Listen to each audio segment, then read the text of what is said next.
Good soldiers follow orders. Today we'll be covering the Phase 1 clone troopers that you either receive in the Galactic Republic half of the core starter set or the standalone expansion. Being clones of infamous bounty hunter Jango Fett, these battle-hardened soldiers will do their very best to complete the mission, whether it be objective-driven, taking down some clankers, or strictly surviving. Today we'll be delving deep into painting our clones, doing a bit of customization to make them stand out from the crowd, and seeing what trooper options and upgrades will make them most effective and hopefully not too expensive. Let's get into it. Hey guys, so yeah, I've just primed all these guys white. So the first thing I'm going to do is we're just going to give them all a good once over using Nuln Oil. So it's going to be the first thing. It's going to bring out the shadows, kind of make it all pop a little bit. So yeah, just give it a good once over with one of those. So now our shading is all done. We're going to be adding some black onto the visor and also all the under armor. So in between all the armor, there's a bit in the thigh right there. There's a bit in the armpit, between the arms, just any part. If you get any black paint on any of the white armor, don't worry. We're going to be adding white towards the end to bring it all back up. So yeah, that's our next step. Now we're going to be using Black Templar contrast paint to block in all the weapons and also all the shoulder, I guess it's binoculars, shoulder binoculars, stuff like that. Next I'm going to use Corax White to bring up the colors and to fix up some of the spots that I accidentally got the wrong paint in, including the face, including some of the back of the armor, stuff like that. So yeah, using white, we're just gonna go over and bring a lot of that color back up to that shiny white clone armor that is seen in the show and movies. Once that's done and we've brought the white armor back up, I'm gonna focus on the base now.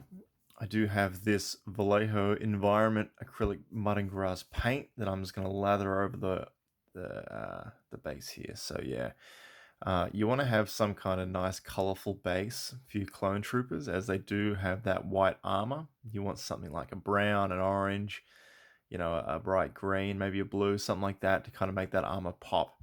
So yeah, we're just going to go ahead and lather a bunch of this on and see how we go. So when I put this on, honestly, I'm not too happy with it. It would be good for like if you had like a tank rolling through a countryside, but for our clone troopers, it just doesn't come up that well. So what I'll be doing instead is I'll be putting on some of this Astro Granite, which is more of like a 3D, almost like a paste that comes up, kind of gristly stuff like that. And then I think I'll just be dry brushing XV88 over that.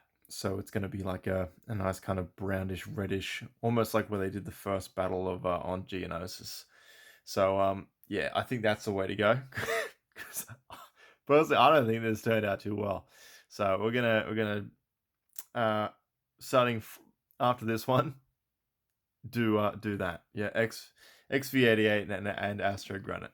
So now that the bases are painted, as you can see, I bust out Obi-Wan because he was just on a plain grey base. I didn't really know what I wanted to do with the clones yet, so he's going to have the same base as all the rest. I'm going to just paint the base, the rim black using some black paint. I have this specially cheap Australian-owned and made black acrylic paint, and also I will be sticking down some of these brown grass patches onto them as well to kind of add a little bit more 3D to all the bases. So let's do that now. So good news, if you only want to paint your clones white, then guess what? You're all done. This is probably the quickest and easiest way of doing that. And as you can see here, I've got all my 3 squads all painted up, all in unison. And congrats, yeah. If you're happy with having them shiny, then they are good to go, ready for the tabletop. But for our example, because we do have the legendary Obi-Wan Kenobi, who's going to be leading our team, we're going to paint these guys up in the 2/12 paint scheme. So I'm going to go ahead and I'm going to start putting some yellowish orangish down on these guys, and we're going to make a nice little paint scheme for them so that they fit in with the 212th Legion. And just like that, with a little bit of yellow paint, a paint on the shoulder pads, paint on the knee pads, and a nice little triangle / diamond on the chest piece, some yellow on the cheeks and yellow on the top. You got yourself a 212th Trooper. This is all 3 of my units, all painted up. Of course, the top of their heads, but yeah. So with this, you should have a fully painted 2 units or 1 unit, depending on if you bought the core box or if you bought the standalone set. And with that as well, you can have your Obi-Wan Kenobi leading the troops of the 212th Army. So now that they all have been painted and you're happy with how they've turned out, how do you use them? Well, we're going to find out. Let's do a unit breakdown of the Phase 1 clone troopers. Let's go. So now your painting is all done. It's time to cover the unit card and upgrade cards. Starting off with the unit card. Phase 1 clone troopers are a 52-point unit with 4 upgrade slots: a heavy weapon, personnel, gear, and grenades. There are 4 mini unit that has 1 health and 1 suppression per model and use a red defense die. They have no inbuilt surge uses and 2 speed. This unit has 2 inbuilt weapons. Firstly, they have a non-ranged unarmed attack that uses a black attack die. And secondly, they have a DC 15A blaster rifle, a 1-3 range attack that uses a black die. Neither of these weapons have any keywords. Now moving on to the only keyword on the unit card, fire support. This is how the updated rules book describes this keyword. When another friendly unit performs a ranged attack, during the form attack pool step, an unengaged unit with the fire support keyword that has a face-up order token may choose to add 1 eligible weapon to the attack pool, including any weapon keywords, for each miniature in the unit that has line of sight to at least 1 miniature in the enemy unit. After using the fire support keyword, turn that unit's face-up order token face down. Fire support is not an attack. It only adds weapons to another unit's attack pool. To use the fire support keyword, a unit must be able to make a ranged attack and cannot be engaged. Only 1 unit can use the fire support keyword while another unit is forming an attack pool. A unit can only use the fire support keyword to add weapons to 1 attack pool. So now that the unit card has been covered, let's go through some upgrades you can use on your Phase 1 clones. Heavy weapon. So from the core box and the standalone expansion, you have 2 options. The DC 15 Phase 1 Trooper is a 24-point, down from 30, 1-4 range weapon that uses 2 red attack dice. It also has critical 1, so you can convert one of your surge results to a critical result. Now your other option is the Z6 Phase 1 Trooper. Now 22 points.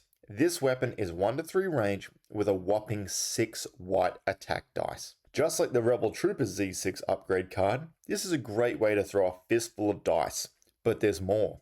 Using the fire support keyword, you can technically get 2 full squads with an extra trooper and a Z6 trooper firing on the 1 target if everything lines up correctly. This means you get to roll a total of 10 black and 12 white attack dice at once. So if you couldn't tell, I would recommend the Z6 Trooper, but it's not so black and white. Having critical 1 and 2 red dice for your squad is pretty nice for 24 points. It's dealer's choice on this one. Personnel upgrade is pretty simple. You only have the one option of a Phase 1 clone trooper.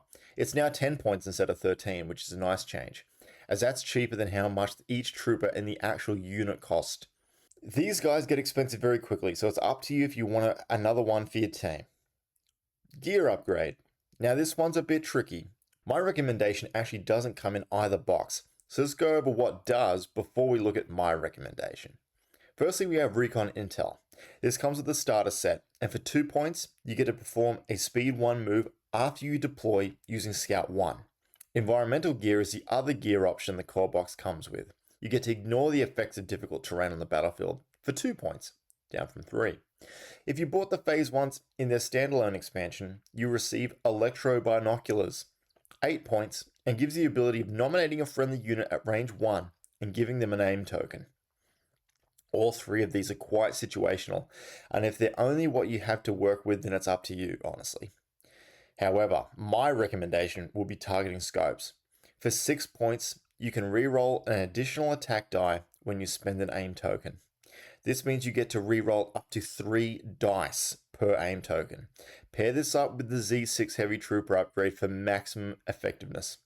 The only catch is that obtaining this upgrade card means you either need to pick up the Galactic Civil War core box, Card Upgrade Pack 2, or the 501st Battle Force expansion.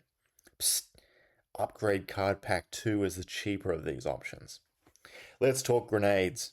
If you bought the core set, then congratulations. The fragmentation grenades are the best option for the Phase 1s, with a 1 range red die attack for 5 points. If at least one of the troops in your attack pool uses a fragmentation grenade, then you get to surge to crit for the whole pool. Team this up with the Z6 Trooper, targeting scopes and fire support, and you've got an attack that should one-shot pretty much anything in the entire game in one fell swoop. Now, if you bought the standalone expansion, it's a slightly different story. The standalone expansion comes with smoke grenades. Now 3 points. The smoke grenades allow you to place a smoke token within range 1 and in line of sight of your unit leader. Clouds of smoke provide tactical cover for troops. If your unit leader is at range 1 of the smoke token, you improve your cover by 1. However, if you're attacking and the unit leader you're using is range 1 of the smoke token, the defending unit gets to improve their cover by 1. Smoke tokens are then removed at the end of the round. And just FYI, smoke tokens don't apply to vehicle units. Now, smoke tokens are great for objective play and big brain layups. However, frags would still be the way to go in my humble opinion. Now, if you run a unit stacked out with my recommended upgrades, then it will cost you a total of 95 points. The Galactic Republic army is fierce but very expensive very quickly. Thank you very much for watching. I hope you enjoyed this video and you learned a little bit about the Phase 1 troopers. Now, with this knowledge, you'll be able to head out and crush those clankers. Next Legion video, we'll be covering the Stormtroopers, known by Ben Kenobi for their precision. Hope to see you then. Bye-bye now.